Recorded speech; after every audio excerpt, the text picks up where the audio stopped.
Hey, welcome. My name is Jeff Burritt, another episode of Get Off the Couch, and I'm joined today by a very special guest, Stu Bentz.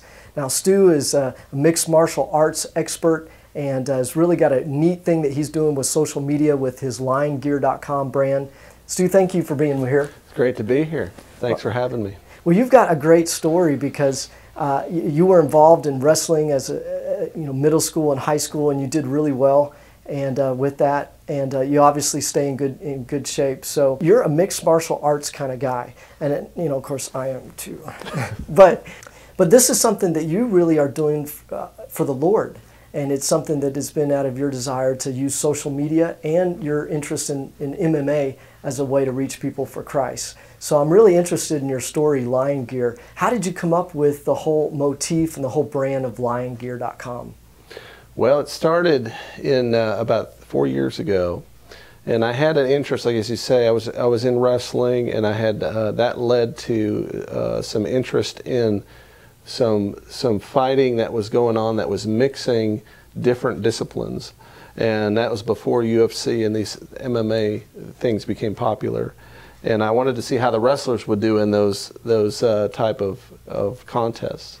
So after watching some of that, then it was a couple years later that UFC and MMA came out, and I was still interested in that, and I looked around for a gym actually in town, and I couldn't find one, but I found a boxing gym, and so I began to box. I did boxing for a little while, but I still maintained interest in mixed martial arts. And over the years, I was noticing how the brands that were supporting the fighters were a lot of them were kind of dark and sinister kind of names and things like that, and I thought, well, there's something more powerful out there that and some of these guys were Christians anyway. Some of them were, and some aren't, but they didn't really have anything to identify with that would support them in their faith, for one, and then there wasn't much of a light shining to those that aren't believers. Yeah. And there's a wide range or spectrum of people involved in the sport. So I thought, what about the Lion of Judah, the lion, which is, right, he's more powerful than any of that, yeah, the things that they're advertising that are very dark and kind of evil, kind of anger and that type of thing. So that's where the idea came from. It's not, what if we brought a logo in that could represent the Lion of Judah, Jesus Christ? So we began to write up some of the foundational things behind that, and that's where it started. And you're right, so much of the stuff out there, it's motivated towards masculinity, of course, but really that's just the world's idea of filling your life with a bunch of hate, and that leads to depression and anger and violence, and it's definitely not a positive brand to promote. So as a Christian, right, you came up with this yourself and said, hey, I want to do this. Yeah, we just prayed through it. In fact, my friend Matt Jones, Jones House Creative, I had run into him one day, and at the time didn't really realize he did this type of thing, but he's in marketing, and he does graphic design and a lot of things like that. So we started talking about this and praying through it, and came up with. I'm not an artist, but I try to look at some of the images of the lion, and I thought the lion should be roaring and that type of thing to represent the heart of God and Jesus as the Lion of Judah. And so handed over to him, and then just prayed and wrote down a bunch of attributes of Jesus, and then the first time he did it, he nailed it. This was it the first time. It took one try for him, and so.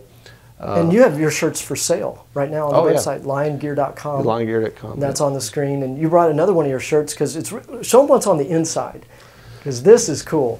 Yeah, so when we wrote the prophecies of Jacob over Judah and all of the things that happened that came true, that talked about the Lion of Judah all the way through the Bible from Genesis to Revelation, we wanted to write that down, the story of it. And that's not on the back of the shirt. It's actually on the inside. It's on the inside. It's too much to put on the outside, but it's available on the inside. It's also something that we usually tag to other equipment that can't have this printed on it. We tag it to the equipment. But yeah, so it's on the inside of the shirt, and they could read through it. It has Bible references and everything on it.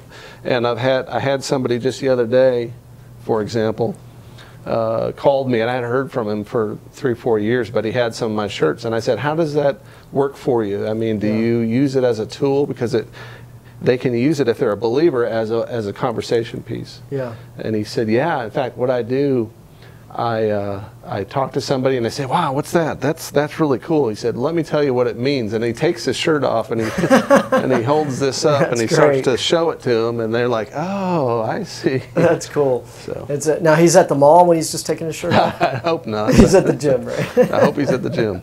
That's great. Well, and you know, a lot of guys are interested in the brand because it looks cool, and they may not realize the message that's behind it.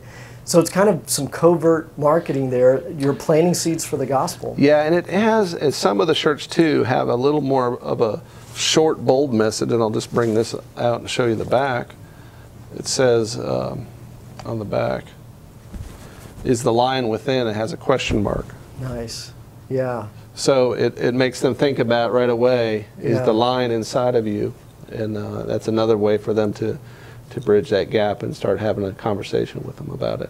And so if guys want to get the shirts, liongear.com is where they can pick up a couple of shirts, get one for a friend as well, and find more about you, Stu, and your mission, because you're doing cool stuff, because you're finding that a lot of people that are hitting your Facebook page and seeing your brand are all over the world.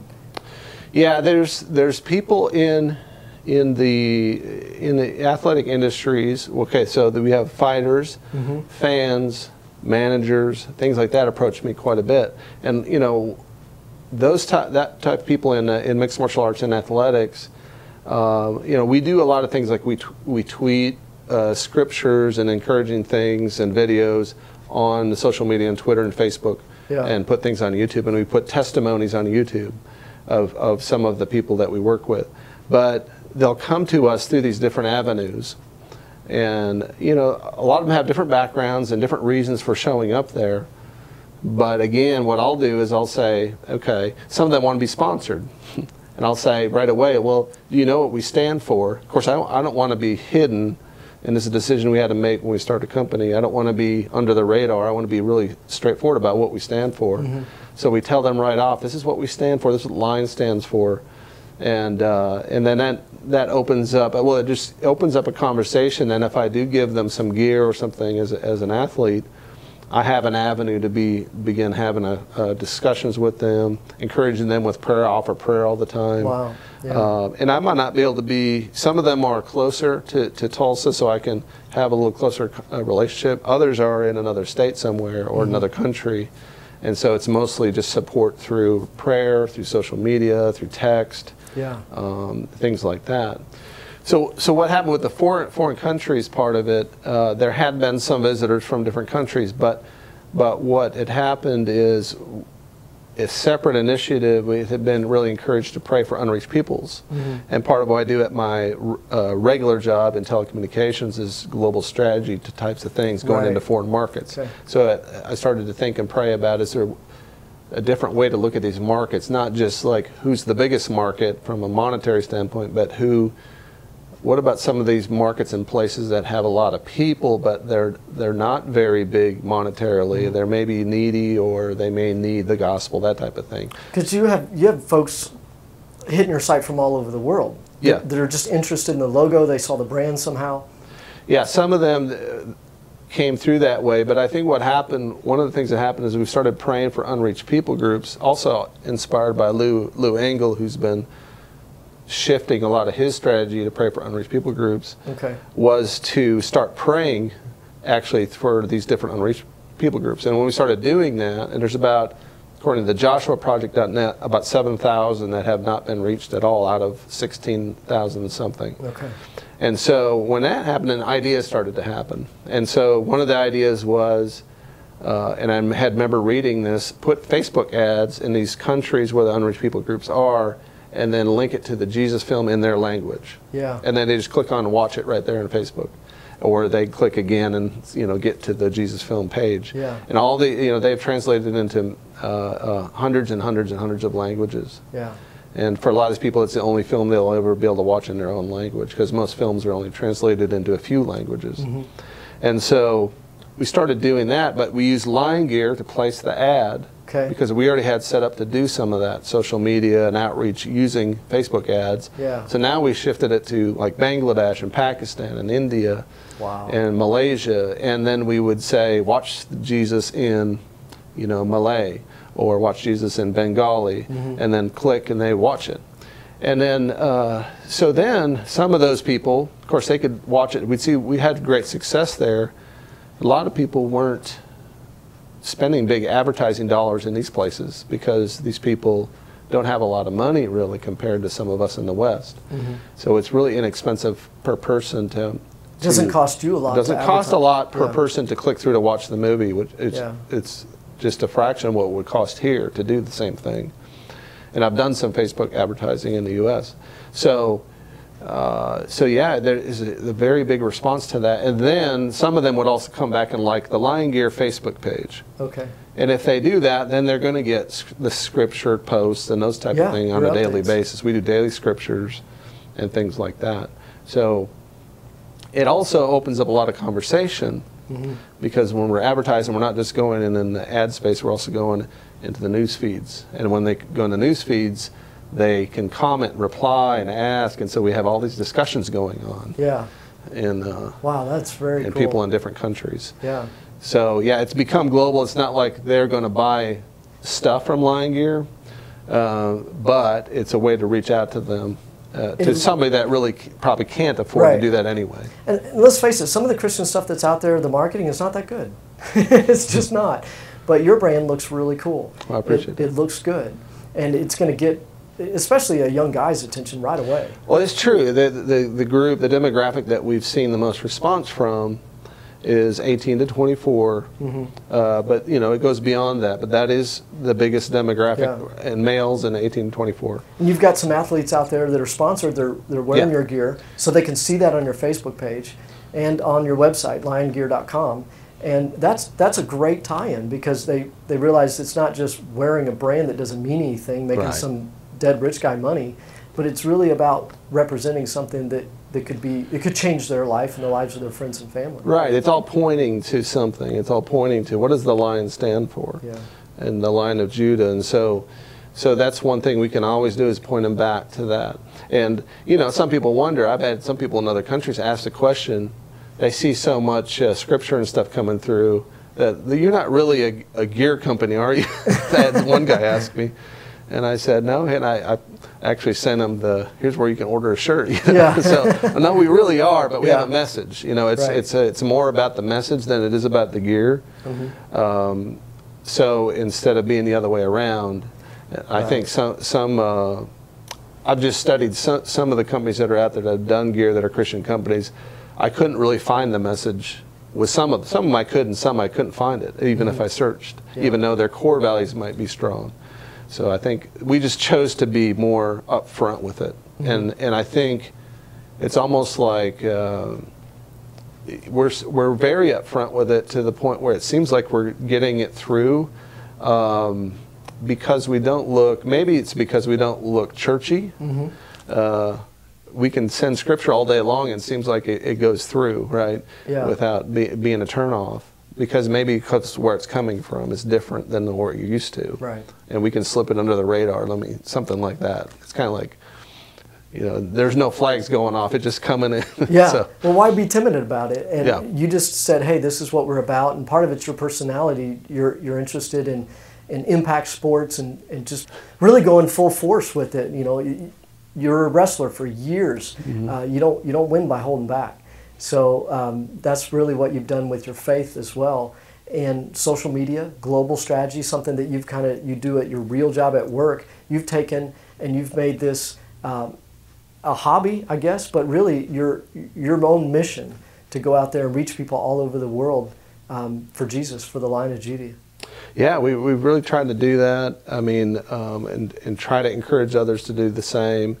And try to encourage ourselves to keep going. You know, it's not, you don't always feel that way when you're doing it, but you just keep going, and then you build courage. You see some results here and there, and try to don't despise the small beginnings and just keep going with it. You didn't really have anybody else that's doing all this stuff to look to. This was an idea that God gave you that was in your heart. Right. You know, I bet there's a lot of other people out there that have these ideas and they go, well, it's just my own little idea. I don't really see this working. You know, what would you tell them? Yeah, what I'd say is there's probably two big temptations in this type of thing. One is the temptation to quit because it seems too small. Mm-hmm. And I would say just be obedient to the Lord and keep going, because the seed that you plant, like Jesus talked about the mustard seed, it can grow to, you know, the impact, eternal impact of that. Just one smile and obedience to somebody could change a nation. You just don't know that. I mean, you may not be able to see it in the next 5 or 10 years. You could or you couldn't, but you'll get rewarded in due time. Yeah. So you have to keep going with those small things in obedience, and I think that's, to me, that's part of what success is just being obedient to what the Lord has asked for you to do. Yeah. And maybe ignoring all those other voices that say, well, that's insignificant, that's too small, it doesn't matter.